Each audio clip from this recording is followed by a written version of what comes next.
On this page, we're going to go over the cranial bones. You can also go over facial bones, but this video is going to focus mainly on the cranial bones.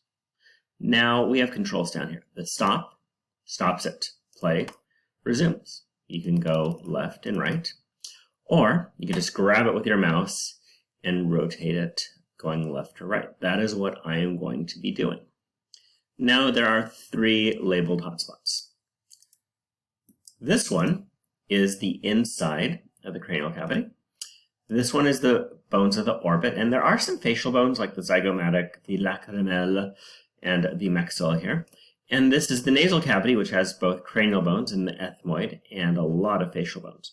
So again, you may want to come back here to look at some facial bones. Lastly, and most importantly, this zooms in. That is the feature I'm going to be using to show you the bones. So this is a frontal view. We can see clear into the nasal cavity. The cranial bones are not these bones right here of your face. They're the bones back here that are going to touch your cranium or your brain. And if I rotate it like this, your brain would be in here.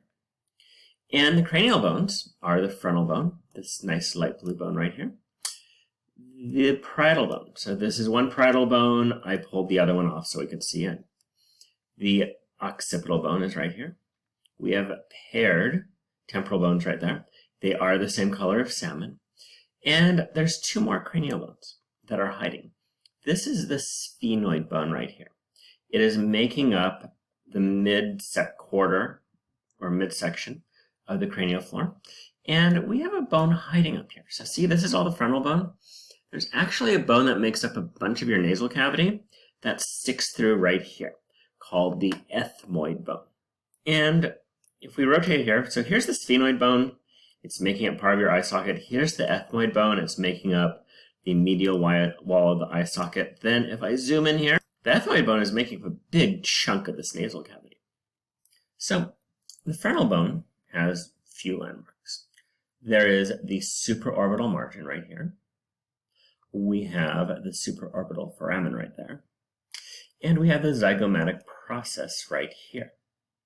The zygomatic process gets its name because it's the process that attaches to the zygomatic bone, not vice versa. Now, this is the parietal bone. It's very boring. The only landmarks I will give it is the squamosal suture, this round-shaped suture that goes from here to here, and the coronal suture that runs between the frontal and the parietal bone.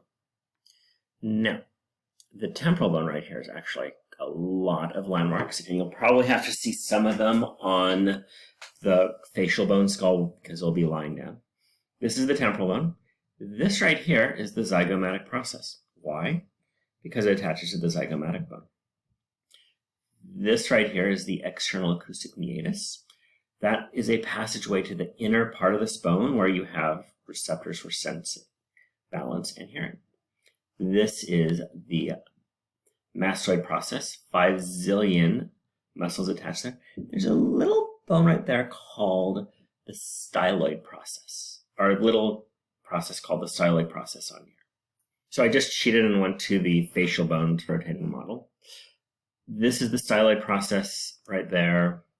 So the styloid process is this little tiny process that is sticking down next to the mastoid process. Some muscles stick there too. And another landmark that you can see better here, this is the mandibular fossa up here underneath the zygomatic process. And the condyle of the mandible goes there. So this would be the mandibular fossa. That is the styloid process. Now the occipital bone, we can't really see the nucleal lines or the protuberances on the back right there. It has a humongous hole right there. That hole is called the foramen magnum, big hole, because the spinal cord goes through there. That right there is a canal. It's not a foramen. It's called the hypoglossal canal, and as far as I can figure out, it's called the hypoglossal canal because canal sounds better than foramen. Now, the temporal bone, remember it's salmon, and the occipital bone share a landmark right there. That is the jugular foramen. There's other jugular foramen. And we could see the styloid process through there. The jugular vein goes through there. Now this structure right here Remember the external acoustic meatus? Well, if I rotate it here, that's the internal acoustic meatus. The vestibulocochlear nerve, that's the nerve for hearing and balance, is going to come in there. So, we have a couple more landmarks to learn on this. Right here, that is the sphenoid bone. This is the lesser wing. This is the greater wing. Now, there's a little fissure right there. If I go here, there's that fissure. That is the supraorbital fissure. That's the infraorbital fissure. Technically belongs to this bone. And several cranial nerves come out to innervate around the eye. Now this right there is the optic canal. Again, it's called a canal because canal sounds better. There's the optic canal there, and there's the other optic canal. The nerve for sight, the optic nerve, goes through the optic canal. Now this looks like a horse saddle right here. It actually looks like a Turkish horse saddle. So this is called the sella turcica, and it's where the pituitary sits. So it's a very important landmark. So this is the optic canal. This is a foramen called the foramen rotundum.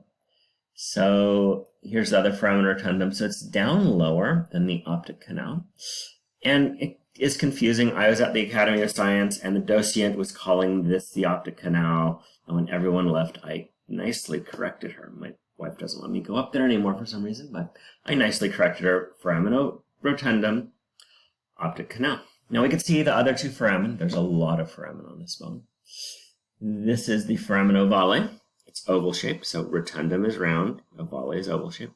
Then this little thing is the spinosum. It's a little dot. And we are left with this bone, which is the ethmoid bone. This right here is the cristigale. That is going to actually anchor the connective tissue surrounding the brain. Then there's little tiny dots here that are foramina, meaning multiple holes, that go into the nasal cavity. The nerve for smell is actually sitting right here, going through that. And this structure is called the cerebriform plate. So if I do the zoomed in mode, we can see there's the cerebriform plate right there. And we can clearly see there's the optic canal, there's the foramen rotundum, foramen ovale, spinosum is hiding. And there's another structure that wasn't on any of those views called the carotid canal. Remember how I said the jugular vein is going to lead through this jugular foramen? Well, the carotid artery is going to come through here. It's coming through right there. If I cheat and look at the underside again, that is where the carotid canal is going to go through. That's technically the foramen sternum we're looking at. But the carotid canal comes up, goes through a canal there, and goes into the cranial cavity right there. And here is where the jugular foramen is supposed to be. We could see spinosum and ovale there. And this little wing-like structure is called a pterygoid process because ptera is wings. So we're going to keep spinning. There's the styloid process. There's the mastoid process. We can see the mandibular fossa right there. And as we go around, the white, again, is the ethmoid bone. That is the orbital plate. And then it's mostly the nasal cavity in there. And if I zoom in, this plate right here is called the perpendicular plate. It's going to make up about half to 2/3 of your nasal septum with this bone there. Then it has these snail-like structures called concha. This one's the middle nasal concha. The superior one is hiding up there. And they help slow air down. This is the inferior one. That's a separate bone. So those are the landmarks of the cranial bones. So rotate them, try to find them. Yes, I cheated for a couple of them. The carotid canal is not that clear on this, I'm sorry. But rotate it, see it. And since I'm cheating, this would be the occipital protuberant. This would be the nuclear lines. This skull is probably a female skull because they're not very distinct on this skull. So find the landmarks. Again, you might have to cheat and use the other skull. And then go to the mouse over activities and try to identify them. Thank you.